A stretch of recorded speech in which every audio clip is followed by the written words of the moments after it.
باذوق مردوں اور باوقار خواتین کے لیے جسے بچے بھی پڑھ سکتے ہیں، ماہانہ ابکری لاہور اکتوبر 2022 ربیع الاول 1444 ہجری۔ گھر بھر کی جسمانی بیماریوں، ذہنی الجھنوں اور روحانی مسائل کا آخری حل۔ شیخ الوظائف کی سحرآمد روحانی محفل درس ذکر الہی مورخہ 30 دسمبر 2022 بروز جمعۃ المبارک بعد نماز جمعہ 1:30 بجے بمقام لب مہران پارک سکھر۔ مزید تفصیلات کے لیے صفحہ نمبر 61۔ 12 ربیع الاول کی شفاعیہ بہاریں تسبیح خانہ میں گزاریں۔ موئے مبارک کی زیارت اور موئے مبارک سے مس شدہ پانی لے لیجیے۔ تفصیلات صفحہ نمبر 65 پر ہرگز پڑھنا نہ بھولیے۔ شیخ الوظائف کی کراچی آمد 5 مارچ 2023 بروز اتوار صبح 10 بجے ہوگی۔ مزید تفصیلات صفحہ نمبر 64 پر۔ فہرست مضامین: سیانے کے بول موتی تول، 60 کے راز سلسلہ وار، نام حضرت عمر رضی اللہ تعالیٰ عنہ کے فوائد و کمالات، کام کاج اور مشقت سے پرہیز، حاملہ خواتین کو لے بیٹھا، پہلا سپارہ 11 دن اور ہر مراد پوری، درویش کا بتایا کامیاب عمل۔ آئیے دماغ کو روشن بنانے کی چند تدابیر جانتے ہیں۔ جو کا دلیہ شہد اور زیتون، پھر کمال دیکھیے قدرت کا۔ عمل مختصر لیکن نفع زیادہ، آئیے ربیع الاول میں نفع کما لیں۔ حضرت داؤد بن احمد کے مستند روحانی وظائف، انار کا رس آنکھوں میں ڈالیں، بینائی بحال، انوکھا فارمولہ، روحانی امراض اور ان کا علاج، قاتلانہ سوچ ختم اور خیر خواہی کا جذبہ اجاگر، ابکری تیرا شکریہ، 2 منٹ کا عمل اور رب کی مدد فوراً حاضر، باورچی خانہ آپ کا کلینک بھی ہے، اپنی جان کسی قیمتی چیز کی حفاظت کے لیے 11 سیکنڈ کا عمل، شوہر گالیاں دے یا نامناسب رویہ اختیار کرے بس یہ پڑھ لیں، روٹی بھگو کر کھائیں، ہڈیوں سے بخار ختم، انوکھا مشاہدہ، بوڑھی دائی کے حیران کن مشاہدہ، ستاروں کی گردش سے خوشحالی اور بربادی، جنات کی وارننگ کے باوجود برگد کا درخت کاٹ بیٹھے، جگر گردے سلامت چاہتے ہیں تو مولی سے دوستی کریں، قائرین کی آزمودہ تحریریں، جن سے جلد کے امراض اور تولیے کی تباہ کاریاں، جنات کے پیدائشی دوست سلسلہ وار، 70 منٹ میں حاجت پوری، آئیے خوشیاں پالیں، کڑوی دوا نے ہمارے تمام روحانی جسمانی روگ دھو ڈالے، رنگ خوشبو صحت اور گلاب کا موسم، آئیے صحت مند زندگی کے لیے صرف 20 منٹ دوڑیے، قائرین لائے انوکھے اور آزمودہ ٹوٹکے، جادو ختم، دبئی کا ویزا ملا، گھٹنوں کا درد ختم 3 دن میں، عمل کرنے کی دیر تھی، کاروبار یکدم کھل گیا، دانتوں کے جملہ امراض کا علاج مل گیا، بالآخر میرے بالوں کا مسائل حل ہو گیا، جن کے بچے ہر وقت لڑتے ہیں وہ عمل پوچھ لیں، مہروں اور پٹھوں کے درد میں مبتلا متوجہ ہوں، خواب اور شیخ الوظائف کی روشن تعبیر، 625 مرتبہ بسم اللہ کے نقش کی کرامت آنکھوں سے دیکھ لی، کس کس کے آگے ہاتھ پھیلاؤں شرمندہ ہوں، ادویات فہرست بما قیمت، قائرین کے سوال قائرین کے جواب، درود پاک میری ہر مشکل اور مصیبت کا حل، بڑی بیماری کے حملے سے محفوظ رہنا چاہتے ہیں تو 12 ربیع الاول کے سہانی گھڑیوں کے 8 روحانی پیکیج۔ شدید قسم کی بیماری اور پریشانی کے وقت یہ درود شریف پڑھیں، اللہم صلی وسلم وبارک علی حبیبک المصطفیٰ وآلہ وسلم۔ اگر کسی شدید قسم کی بیماری میں مبتلا مرض کے سرانے اس درود پاک کو 100 مرتبہ پڑھا جائے اور اس کے بعد نبی اکرم صلی اللہ علیہ وسلم کے واسطے سے اللہ تعالیٰ سے اس کی بیماری کی صحت یابی کے لیے انتہائی عاجزی سے دعا کریں، اللہ بحرمت رسول اکرم صلی اللہ علیہ وسلم دعا قبول فرمائیں گے۔ اگر کوئی اس درود پاک کا ورد ہر نماز کے بعد رکھے اور ذلت سے نکل کر عظمت کی طرف آ جائے گا، اگر کسی حاکم یا افسر کے پاس جائے تو وہ عزت پائے گا، اس کے علاوہ کوئی پریشانی، مشکلات، امتحانات، رزق کی تنگی، قرض، حتیٰ کہ کوئی مسئلہ ہے، اس مسئلے کا سخت تصور کرتے ہوئے اس درود پاک کو پڑھا جائے تو رب کریم ذو الفضل فرماتے ہیں، جہنم سے بچنا ہے تو لوگوں پر سختی نہیں، رحم کیجیے، اے اللہ کے بندو آپس میں قطع تعلق نہ کرو، بغض نہ رکھو، ایک دوسرے پر حسد نہ کرو اور بھائی بھائی ہو کر رہو جیسا کہ اللہ تعالیٰ نے تم کو حکم دیا ہے۔ جو شخص جہنم کے سایہ سے بچنا چاہے، اللہ تعالیٰ کے سایہ میں آنا چاہے تو اس کو چاہیے کہ مسلمانوں پر سختی نہ کرے بلکہ ان پر رحم کرے، اس دن پر آنسو بہا جو تیری زندگی سے گم ہو گیا اور تو نے اس دن کوئی نیکی نہ کی، بدبخت ہے وہ شخص جو مر جائے مگر اس کا گناہ نہ مرے، یعنی وہ کوئی ایسا برا کام کر جائے جو اس کے مرنے کے بعد بھی جاری رہے۔ جس نے جھکنا سیکھ لیا وہی علم والا ہے۔ اپنے اعمال کو تولتے رہو اس سے پہلے کہ تمہارے اعمال تول لیے جائیں۔ اپنے آپ کو اللہ کے سامنے بڑی پیشی کے لیے تیار کر لو جس دن تمہاری کوئی برائی پوشیدہ نہ رہے گی۔ اپنا محاسبہ کرتے رہو اس سے پہلے کہ کوئی تمہارا محاسبہ کیا جائے۔ ہر چیز کا ایک حسن ہوتا ہے اور نیکی کا حسن یہ ہے کہ جلدی کی جائے۔ فتح امید سے نہیں بلکہ علم اور خدا پر بھروسہ کرنے سے حاصل ہوتی ہے۔ جس نے رب کے لیے جھکنا سیکھ لیا ہے وہی علم والا ہے، کیونکہ علم کی پہچان عاجزی اور جاہل کی پہچان تکبر ہے۔ ایڈیٹر کے قلم سے جو میں نے دیکھا سنا اور سوچا، حال دل سیانے کے بول موتی تول۔ پڑھنے سے پہلے یادداشت اور حوصلہ سنبھال کر بیٹھیں۔ میرے ایک قریبی رشتے دار کو میں نے ان کی آخری عمر اور بڑھاپے میں دیکھا۔ وہ چادر دھوتی باندھتے تھے۔ وہ جب بھی چادر دھوتی باندھتے تھے اپنی چادر کے کونے کے اوپر کے حصے میں گرا دیتے تھے، ایک کونے کو دوسرے کونے میں۔ ایک دفعہ اپنا راز بتانے لگے کہ اپنا پرانا ہندو تھا، بوڑھا تجربہ کار، اس نے مجھے کہا تھا کہ کچھ تجربات، کچھ نصیحتیں اور کچھ باتیں بتاتا ہوں، زندگی میں کبھی نہ بھولنا، ہمیشہ یاد رکھنا۔ دھوتی کو گرا ایک پیسہ، چھوٹا چارپائی، بغیر منڈیر کے چھت۔ دھوتی کو گرا دینے کی اصل وجہ۔ دھوتی کو گرا، کہنے لگے کہ اپنی دھوتی باندھتے ہوئے ادھر بھی گرا دیتا ہوں، ادھر بھی گرا دیتا ہوں، پھر دھوتی باندھتا ہوں۔ اس کی وجہ سے مجھے ہندو نے کہا تھا کہ اپنی بیوی کو اپنی پوری آمدن نہ بتانا، اس کا خرچ بڑھ جائے گا، مطالبات بڑھ جائیں گے۔ یہ چیز یاد کیسے رہے؟ جب میں دھوتی باندھتا ہوں دونوں طرف گرا دے دیا کرتا ہوں۔ کہنے لگا میں نے اس کو آزمایا اور ہمیشہ کمال ہی کمال پایا۔ امیر بننے کا نسخہ ایک بوڑھے ہندو سے ملا۔ ایک پیسہ، کہنے لگا تمہاری آمدن جتنی کم سے کم ہو لیکن اپنی آمدن سے ایک پیسہ، آدھا پیسہ، ایک آنا ضرور بچا کر رکھنا۔ اس بچے ہوئے پیسے سے تمہاری بہت زندگی میں نفع ملے گا۔ کوئی جائیداد، کوئی مکان، کوئی فصل، کوئی زمین یا کوئی سواری خرید لینا۔ یہ تمہیں بہت فائدہ دے گا اور یہ تمہیں بہت ہی مال دے گا۔ اور کہا ہمیشہ میں نے اسی سے فائدہ اور نفع پایا ہے۔ چھوٹی چارپائی، کہنے لگا اس ہندو نے مجھے ایک اور نصیحت کی کہ کبھی ایسی چارپائی پر نہ سونا جس پر تمہارے پاؤں لٹکے ہوئے ہوں۔ اگر پاؤں لٹکے ہوئے ہوں گے تو تم 5 بیماریوں میں مبتلا ہو جاؤ گے: پاگل، ذہنی نفسیاتی امراض، ڈپریشن، ٹینشن میں مبتلا ہو جاؤ گے، سر درد پرانا کبھی جان نہیں چھوڑے گا، یادداشت ختم ہو جائے گی، آنکھوں کے اندھے، نابینا اور نظر کے کمزور ہو جاؤ گے، جوڑ، کمر، ٹانگیں ختم ہو کر معذور ہو جاؤ گے۔ بغیر منڈیر کے چھت۔ اگلی نصیحت جو اسی ہندو نے کی کہ کبھی ایسی چھت پر نہ سونا جس کے آگے دیوار، منڈیر نہ ہو، آڑ نہ ہو۔ رات کو کبھی تم اٹھو یا تمہاری اولاد اٹھے اور اچانک نیچے گرے۔ نیند کی غنودگی میں بعض اوقات بعض لوگوں کو رات کو نیند میں چلنے کی عادت بھی ہوتی ہے۔ رات کو اگر چلے اور اچانک اٹھے اور نیند کی غنودگی میں سے چھت سے گر گئے۔ وہ پرانے بزرگ مجھے کہنے لگے زندگی کی یہ نصیحتیں، یہ باتیں مجھے آج تک میں نے کبھی بھولنے کی کوشش نہیں کی اور نہ ہی بھول سکوں گا۔ شاید میں کبھی نہ بھولوں اور مجھے ہمیشہ نفع اور فائدہ ہوتا رہے۔ آئیے اپنے بڑوں کی قدر سیکھیں۔ قائرین، چھوٹی چھوٹی چیزیں اور چھوٹے چھوٹے موتی ایسے موتی ہوتے ہیں جو ہماری زندگی میں نفع مند ثابت ہوتے ہیں اور ہماری زندگی میں فائدہ ہی فائدہ ہوتا ہے۔ بڑوں کے تجربات مسلسل زندگیاں کھپانے کے بعد اور نقصان کرنے کے بعد ایسے حاصل ہوتے ہیں کہ انسان گمان نہیں کر سکتا۔ آئیے ہم اپنے بڑوں کی قدر سیکھیں، بڑوں کے پاس بیٹھنا اپنی زندگی کا سرمایہ بنائیں اور بڑوں کو عزت دیں اور بڑوں کی بات کو قدر و وقار اور شان و شوکت دیں۔ بڑوں سے بہت نفع ملتا ہے اور بڑوں سے بہت فائدہ ملتا ہے۔ بڑوں کے قدموں میں برکت بھی ہے اور یہ تجربہ بھی ہے۔ کالے جادوگر کی نسلیں کیسے برباد ہوتی ہیں، حیران کن انکشافات۔ بغداد کی بابرکت سرزمین پر شیخ الوظائف نے سارستی کے راز کھول دیے۔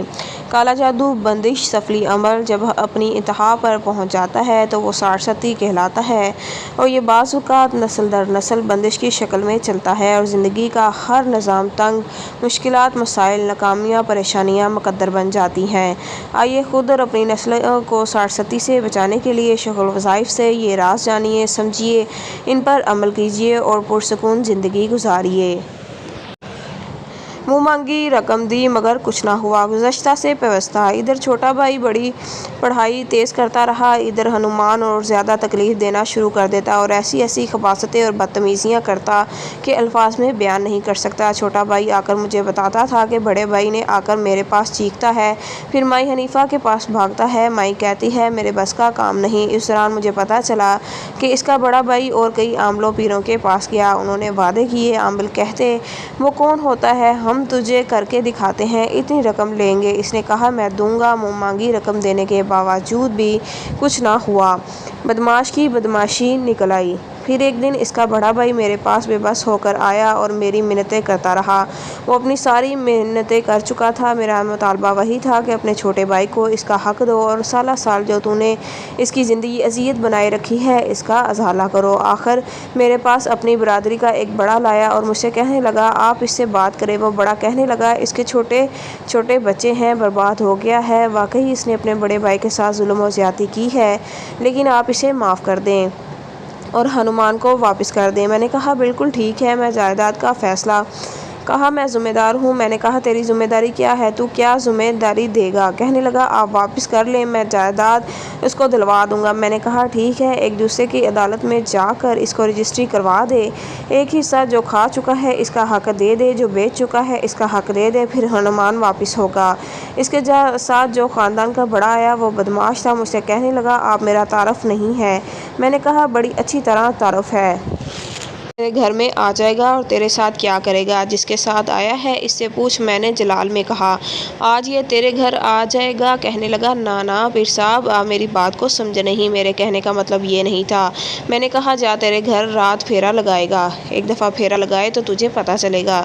اچھا قدرت کے نظام میں کون ہوتا ہے میں کون ہوتا ہوں؟ اس رات ہنومان اس کے گھر چلا گیا اور وہ خباثت اور بدتمیزی جو کچھ وہ کرتا تھا اس کے گھر جا کر اس نے شروع کر دیا۔ اب اس کی چیخیں تھیں حق والے کو حق ملے۔ اب صبح بڑے بھائی کا سارا خاندان اور اس کے وڈیرے سارا خاندان جو ان کے خاندان کا بھی بڑا تھا اور بڑا بدمعاش تھا، مجھے آ کر انہوں نے بتایا کہ جی وہ تو بندوں کو مارنا اس کے لیے کوئی مسئلہ نہیں ہے، وہ کہتا ہے عدالت تھا کچھ نہیں ہے، میرا ایک مطالبہ ہے کہ حق والوں کو حق ملے۔ آخرکار وہ راضی ہوا۔ اس نے کہا اس کو کہا کر کاغذ پر بیٹھ کر لکھو، ترتیب بناؤ، تقسیم بناؤ، اس کا کیا حق بنتا ہے۔ مزید بڑے بھائی نے جو کچھ بیچا ہے وہ بھی چھوٹے بھائی کو کیسے ملے گا، اور یوں بالآخر چھوٹے بھائی کو اس کا حق مل گیا۔ مزید بڑے بھائی نے یہ بھی وعدہ کیا کہ میں اپنی بیٹی کا رشتہ اپنے چھوٹے بھائی کے بیٹے کو دوں گا، مگر میں نے یہ رشتہ خود نہیں ہونے دیا۔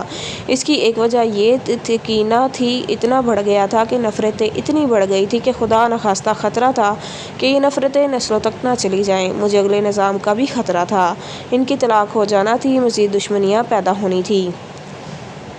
میرا ٹارگٹ جادوگرنی حنیفہ تھی۔ میں نے گزشتہ بار بھی عرض کیا کہ میرا ٹارگٹ وہ جادوگرنی مائی حنیفہ تھی۔ سچ پوچھے میں اندر ہی اندر سے کھول رہا تھا کہ مائی حنیفہ تک میرا ہاتھ پہنچے۔ مائی حنیفہ کے بارے میں کہا سنا تھا کہ وہ بوڑھی ہے، کالا منتر کرتی ہے، اس کا تایا کالا علم جانتا ہے۔ اس نے تایا کی خدمت کی تھی، تایا نے جاتے جاتے اسے کچھ چیزیں دے کر گیا اور اس میں کوئی چیز الو تنتر کی تھی۔ الو بولتا تھا اور ہر وقت کالی چیزیں اس کے پاس ہوتی تھیں۔ کالے جادوگر کی اولاد کیوں مر جاتی ہے؟ کالی چیزوں کی بات آئی تو لاہور میں جہاں تسبیح خانہ ہے وہاں اس کے ساتھ الیکٹرانکس کی بڑی مارکیٹ ہے۔ وہاں ایک صاحب میرے پاس آئے، بالکل کالے سیاہ ہو چکے تھے اور مجھ سے کہنے لگے میرا جو بچہ بھی پیدا ہوتا ہے وہ کالا ہو جاتا ہے اور کالا ہو کر مر جاتا ہے۔ میں بے موسمی پھل کھلاتا ہوں، بے موسمی چیزیں کھلاتا ہوں، کالا جادو میرے پاس ہے۔ بیوی ساتھ تھی اور مجھے کہنے لگا کہ مجھے اولاد چاہیے، میرے شوہر آپ کے ہاتھ پر توبہ کرنے آئے ہیں اور اس کی توبہ کی توفیق اللہ نے دی ہے اور اس نے توبہ کی ہے۔ میں نے اس سے پوچھا کہ مجھے کچھ بتاؤ۔ انوکھے روحانی وظائف اور راز ولایت پانے کے لیے خطبات ابکری کا مطالعہ کریں۔ شب جمعہ محفل کی برکت سے دکان مل گئی۔ معظم شیخ الوظائف صاحب السلام علیکم۔ میرے معاشی حالات شادی سے پہلے ہی خراب تھے۔ والد صاحب کے انتقال کے بعد میرے بھائیوں نے میری شادی کروا دی۔ شادی کے بعد میرے حالات مزید خراب ہونا شروع ہو گئے۔ میرے ان کمزور معاشی حالات کی وجہ سے رشتہ دار بیوی کو بھی طعنے دیتے تھے۔ میں نے فیصلہ کیا کہ لاہور شفٹ ہو جاؤں۔ میرا سسرال بھی لاہور میں تھا۔ میں اپنی بیوی کو لے کر لاہور شفٹ ہو گیا۔ میرے سسرال والے ہر جمعرات تسبیح خانہ میں ہونے والی محفل میں شامل ہوتے تھے۔ انہوں نے مجھے بھی ترغیب دی، میں بھی اپنی اہلیہ کے ساتھ جانا شروع ہو گیا۔ ان دنوں سورۃ اخلاص کی 11 جمعراتوں کا عمل جاری تھا۔ میں نے آخری 7 جمعراتوں میں مسلسل شمولیت کی۔ الحمدللہ پہلے ایک جگہ نوکری ملی، اس کے بعد کچھ رقم قرضہ لے کر ایک دکان پر اپنا کام شروع کیا۔ چند ماہ میں ہی قرضہ اتار دیا۔ اب الحمدللہ رزق کی پریشانی دور ہو گئی ہے، حالات بہتر ہونا شروع ہو گئے ہیں۔ تسبیح خانہ ہر جمعرات ضرور حاضر ہوتا ہوں، مصنوع اعمال سیکھتا ہوں، زندگی گزارنے کا طریقہ اور رب سے مانگنے کا سلیقہ مجھے تسبیح خانہ کے ممبر سے ہی ملا۔ خود کو اور نسلوں کو سارستی سے بچانے کے لیے اب کی سوشل میڈیا پر موجود شیخ الوظائف کی ویڈیوز دیکھنا ہرگز نہ بھولیے۔ ویڈیوز دیکھنے کے لیے اب کی یوٹیوب چینل پر جا کر سارستی لکھیں۔ نام حضرت عمر رضی اللہ تعالیٰ عنہ کے فوائد و کمالات صدیوں سے آزمودہ، آج بھی اتنے ہی مؤثر، صرف چند واقعات ملاحظہ فرمائیں۔ بڑے بڑے اولیاء اللہ کا آزمودہ عمل۔ حضرت شاہ ولی اللہ کا ایک خاص عمل جو انہیں روح کی دنیا سے حاصل ہوا، پھر انہوں نے اپنے مریدین اور شاگردوں کو دیا۔ کبھی کسی مشکل پریشانی میں پھنس جاؤ، چاہے مصیبت کے پہاڑ ہوں، حضرت عمر رضی اللہ تعالیٰ عنہ کی روح مبارک کو سورۃ اخلاص پڑھ کر ہدیہ کر دی جائے تو اللہ کی ایسی رحمت متوجہ ہوتی ہے کہ ساری مصائب مشکلات ٹل جاتی ہیں۔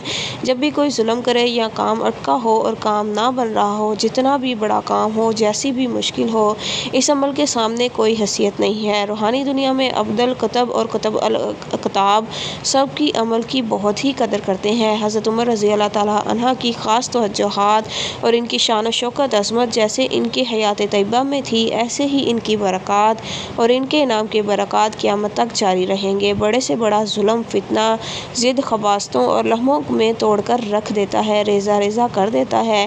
میں کچھ ساتھیوں کے ساتھ وہاں موجود تھا۔ جب یہ باتیں مجھے ایک درویش نے بتائی تو ہم نے اس عمل کو بہت جگہ پر آزمایا اور 100% مشرف پایا۔ نشہ کی برکت سے سخت ترین پریشانی ٹل گئی۔ میرے ایک پرانے دوست کی مجھے کافی عرصہ بعد اچانک کال آئی۔ میں دیکھ کر چونک گیا۔ میں نے حیرانگی سے پوچھا، خیریت تو ہے؟ اتنا عرصہ غائب رہے؟ تو وہ کہنے لگے کہ باقی باتیں بعد میں کریں گے، ابھی فی الحال میرے اوپر بہت سخت پریشانی آ گئی ہے، میں نہیں بتا سکتا، آپ میرے لیے خصوصی دعا کریں، میری یہ پریشانی ختم ہو جائے۔ میں نے کہا، دعا بھی کروں گا، لیکن آپ ایک کام کریں، وہ یہ کہ اب کے پچھلے ماہ کے رسالے میں حضرت عمر رضی اللہ تعالیٰ عنہ کے نام مبارک کا نقش ہے جو کہ صدیوں سے بڑی ہستیوں کا بہت آزمودہ ہے، آپ فوراً وہ رسالہ خرید کر اس نقش کو اپنی زندگی کی پریشانیوں کے حل کے لیے لکھی گئی ترتیب سے پر کریں۔ میں نے مزید اس نقش کے فضائل جو تسبیح خانہ میں سنے ہیں وہ انہیں بتائے تو انہیں تسلی ہوئی۔ چند دن بعد انہوں نے فون کیا، بہت پرجوش انداز میں بتانے لگے کہ بھائی، اللہ نے میری پریشانی کو ایسے ختم کر دیا جیسے مکھن سے بال نکلتا ہے، میرے اوپر بہت سخت وقت تھا، لیکن آپ کی دعاؤں اور اس نقش کی برکت سے میری پریشانی ختم ہو گئی ہے۔ نام عمر دل پر لکھنے کی کرامت۔ میں نے بارہا آزمایا ہے، اپنے دل پر نام عمر لکھنے سے وسوسے آنا ختم ہو جاتے ہیں۔ نیند کی حالت میں ناپاکی سے بچنے کے لیے میں نے اپنے پیٹ پر انگلی سے عمر کی طرف لکھا کہ عمر کی میم ناف پر آئے۔ الحمدللہ اس کی برکت سے نیند میں کبھی ناپاکی نہیں ہوئی، لفظ عمر کی تکرار کی اور لڑائی ختم ہو گئی۔ یہ بات حقیقت ہے کہ تسبیح خانہ سے جڑا ہر فرد انسانیت کے لیے نفع مند ثابت ہوتا ہے۔ 5 سال سے میرا تعلق بھی تسبیح خانہ سے ہے۔ میں نے تسبیح خانہ میں شیخ الوظائف کی محفل میں سنا تھا کہ جہاں کہیں کوئی لڑائی جھگڑا ہو رہا ہو، اس جگہ نام حضرت عمر رضی اللہ تعالیٰ عنہ کی بار بار تکرار کرنے کی برکت سے لڑائی جھگڑا ایسے ختم ہوتا ہے جیسے آگ پر پانی ڈال دیا جائے۔ ایک بار میں نے اپنے دوستوں کے ساتھ ایک ہوٹل میں بیٹھا تھا کہ نزدیک سے شور کی آواز آئی، دیکھنے پر معلوم ہوا کہ کچھ لڑکوں میں جھڑپ ہو گئی۔ میں نے فوراً درود شریف پڑھ کر عمر عمر عمر پڑھنا شروع کر دیا۔ میں نے اس نام کی وجاہت کو محسوس کیا۔ لڑائی جھگڑے کی جلالی کیفیت کے سامنے میں نے بھی وجد میں حضرت عمر رضی اللہ تعالیٰ عنہ کا نام پڑھا تو چند منٹوں میں ہی سارا معاملہ ٹھنڈا پڑ گیا اور لڑائی ختم ہو گئی۔ یورپ کی فضا میں نام عمر رضی اللہ تعالیٰ عنہ کا نور اور کمالات۔ میرا تعلق پاکستان سے ہے۔ میں تقریباً ہر ماہ پہلے اٹلی آیا۔ یہاں ماحول بالکل مختلف تھا، ایمان کی حفاظت کرنا بہت مشکل تھا، لیکن ہماری ایسی ترتیب ہوئی کہ مجھے اپنے ایمان کی فکر تھی۔ میں نے یوٹیوب پر ایک محفل میں شیخ الوظائف سے سنا کہ دل پر عمر لکھنے سے وسوسے نہیں آتے، شیطانی حملے نہیں ہوتے اور دل میں ایمان مضبوط ہوتا ہے۔ میں نے اپنے دل پر لفظ عمر لکھنا شروع کر دیا۔ مجھے جب بھی یاد آتا میں یہ عمل کر لیتا، حیرت انگیز طور پر میرے دل کی کیفیت ہی بدل گئی اور میرا ایمان اتنا مضبوط ہو گیا کہ میری توجہ چیزوں کی طرف نہیں جاتی۔ نقش پر کیا اور آمدن دگنا ہو گئی۔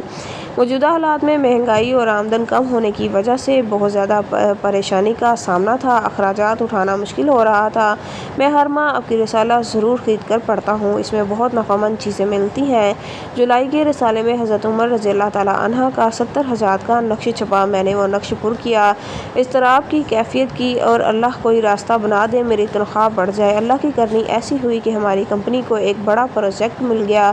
مجھے پرانا اور تجربہ کار ہونے کی بنیاد پر اس پروجیکٹ کا ذمہ دار بنایا گیا اور میری تنخواہ دگنا ہو گئی۔ یہ نقش حضرت عمر رضی اللہ تعالیٰ عنہ کی کرامت ہے۔ 70 حجات کا تعویذ اور ہر ماہ کا خاص عمل۔ 70 حجات کا تعویذ جولائی 2022 کے رسالہ میں شائع ہوا۔ لاکھوں لوگوں نے اس تعویذ کو اپنی حاجات لکھی اور مرادیں پائیں۔ اگر آپ نے ابھی تک یہ تعویذ کا عمل نہیں کیا تو آج ہی اپنے قریبی بک اسٹال یا عبقری ایجنسی ہولڈر سے جولائی کا رسالہ طلب فرمائیں اور تعویذ میں اپنی حاجات لکھیں۔ 11 خالی خانوں میں خاص عمل کریں۔ 1 محرم صبح 10 بجے عبقری سوشل میڈیا پر لائیو پروگرام میں شیخ الوظائف نے اس تعویذ کو خاص عمل عطا فرمایا ہے۔ اس تعویذ میں کل 70 خانے ہیں۔ 11 خانے ایسے ہیں جس کے سامنے کوئی حاجت نہیں لکھی گئی، وہ خالی ہیں۔ ہر ماہ چاند کی پہلی تاریخ کو دن میں کسی بھی وقت ایک خانے میں وہ اپنی 3 حاجات لکھیں جو ناممکن ہوں، جیسے خانہ نمبر 1 میں 1 صفر کو اپنی حاجت لکھیں، خانہ نمبر 2 میں ربیع الاول کو، خانہ نمبر 3 میں ربیع الثانی کو، خانہ نمبر 9 میں جمادی الاول کو، خانہ نمبر 10 میں جمادی الثانی کو، خانہ نمبر 16 میں رجب کو، خانہ نمبر 17 میں شعبان کو، خانہ نمبر 22 میں رمضان کو، خانہ 38 میں شوال کو، خانہ 46 میں ذی القعدہ کو، خانہ 51 میں ذی الحج کو۔ نوٹ: اگر آپ نے یہ تعویذ تاخیر سے پہنچا ہے اور خانہ پر کرنے کا وقت گزر چکا ہے تو پریشان نہ ہوں، شیخ الوظائف کی طرف سے خصوصی اجازت ہے۔ پورا سال جب چاہیں تعویذ پر کر سکتے ہیں، جتنے چاہیں اتنے تعویذ پر کر سکتے ہیں۔ جتنے زیادہ تعویذ پر کریں گے اتنی جلدی مرادیں ملیں گی۔ 70 حجات کے تعویذ سے جو فوائد حاصل ہوں گے ہمیں لکھ کر ضرور بھیجیے، صدقہ جاریہ ہے۔